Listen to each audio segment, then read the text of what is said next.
नमस्कार दोस्तों, अभी हम जोशीमठ में हैं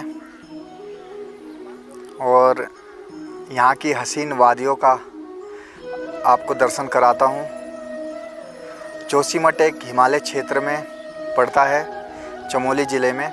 यहाँ से श्री बद्रीनाथ जी की दूरी लगभग 45 किलोमीटर है। जोशीमठ शहर चारों तरफ से ऊंचे ऊंचे पहाड़ों से घिरा हुआ है, जिसमें हाथी पर्वत और एक लेटी हुई सुंदरी पर्वत है और अन्य पर्वत से घिरा हुआ है।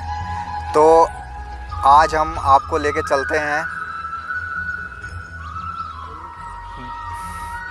देखिए, आपके सामने हैं बाबा श्री अमृतानंद गिरी महाराज, बर्फानी बाबा जी, जो बद्रीनाथ जी में रहते हैं और काफ़ी वर्षों से निरंतर रह रहे हैं, जहाँ पर योग ध्यान तपस्या करते हैं। और एक समय ऐसा था कि 12 साल अनवरत 12 साल 12 महीने तक वे बद्रीनाथ में ही तपस्या करते रहे और नीचे नहीं आए बद्रीनाथ जी से। और अभी 12 साल पूरे हो चुके हैं। उसके बाद काफ़ी समय हो चुका है, 16 या 17 साल से बद्रीनाथ जी में रह रहे हैं। ठीक है, तब बाबा बर्फानी जी से करते हैं ज्ञान के विषय में कुछ चर्चा। बाबा जी नमस्कार। जय बद्री विशाल।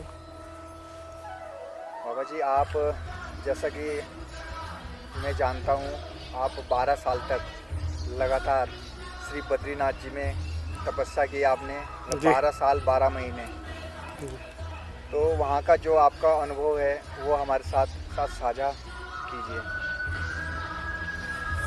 जी जय बद्री विशाल। बद्रीनाथ हम कल प्रस्थान करेंगे। हरिद्वार से आए हैं परसों और अभी हम फिलहाल जोशीमठ में हैं। कल हम निकलेंगे, प्रस्थान करेंगे बद्रीनाथ जी के लिए। और जो यहाँ का वातावरण है जोशीमठ का, बहुत ठंडा है, अच्छा है, बहुत अच्छा मौसम है।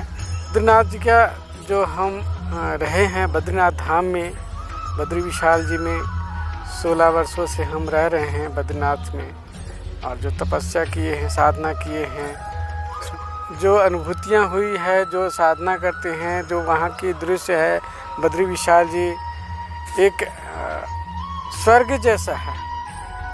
वहाँ की जो महत्ता है बद्री विशाल जी में, जो भी जाते हैं वो आनंदित होते हैं, प्रफुल्लित होते हैं और बद्री विशाल जी से कामनाएं इच्छाएं पूर्ण करते हैं और अपनी झोलियों को भर करके लौटते हैं। सभी कामनाओं को पूर्ति करते हुए वापस ही आते हैं। तो वो ऐसा स्वर्ग स्थान है, देव स्थल है, जो समस्त इच्छाओं को पूर्ण करते हैं।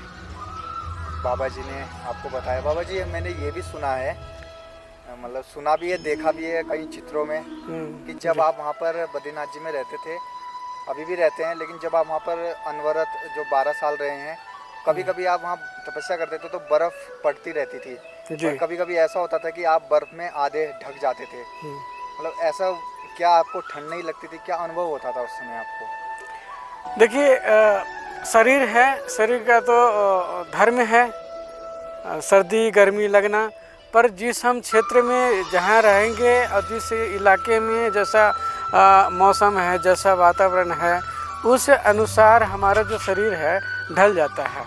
और कुछ हमारे हम जो हैं योग प्राणायाम ध्यान के माध्यम से उस चीज़ को नियंत्रण करते हैं, अपने शरीर को, अपना स्वास्थ्य को ध्यान में रखते हुए। कुछ जड़ी बूटी हैं हिमालय में, ऐसे ऐसे जड़ी बूटी है जो थोड़े से उसको ग्रहण करने से, उस जानकारी होने से, उस जड़ी को लेने से हमारा जो शरीर है उस शरीर की बॉडी की जो तापमान है बढ़ जाती है। एक सवाल और पूछना चाहूँगा मैं आपसे।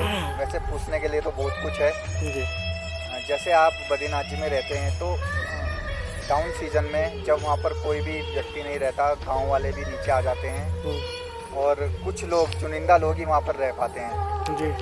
काफ़ी कठिन होता है। तो जैसे मंदिर है वहाँ पर बद्रीनाथ जी का, तो वहाँ पर ऐसा सुना है कि कभी कभी कुछ, क्योंकि हमने जो किताबों में पढ़ा है और हमारे धर्म शास्त्रों में जैसा वर्णन है कि नारद जी वहाँ पर बद्री विशाल जी की पूजा करते हैं, तो ऐसा कभी आपको अनुभव हुआ वहाँ पर मंदिर में कि कोई मतलब ऐसा कोई हलचल जिससे आपको ऐसा प्रतीत हाँ, हुआ होती कि है। वहाँ पर पूजा हो रही है? वो यह ऐसा क्षेत्र है, वो देवताओं का क्षेत्र है। देवी देवता यक्ष किन्नर गंधर्व सभी वहाँ विराजमान हैं।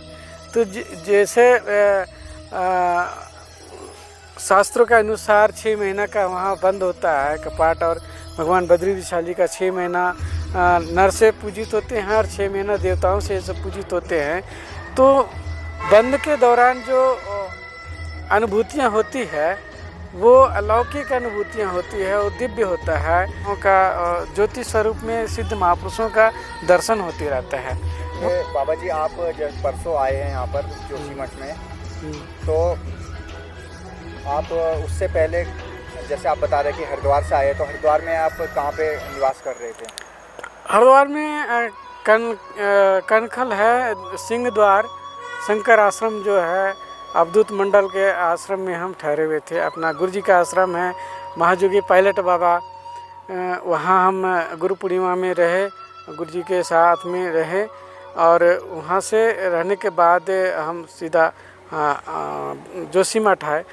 ठीक है दोस्तों, हमने जाना बाबा जी के बारे में और बद्रीनाथ जी धाम के बारे में, तो हम अगले भाग में मिलते हैं इसके, तो जानेंगे महाराज जी के बारे में जानेंगे हम, और ये जानेंगे कि उनकी ये जो यात्रा है वो कहाँ से शुरू हुई, कैसे उनको दीक्षा मिली। इस संबंध में हम अगले भाग में महाराज जी श्री अमृतानंद गिरी जी बाबा बर्फानी जी से वार्ता करेंगे। धन्यवाद। जय बद्री विशाल, जय बद्री विशाल।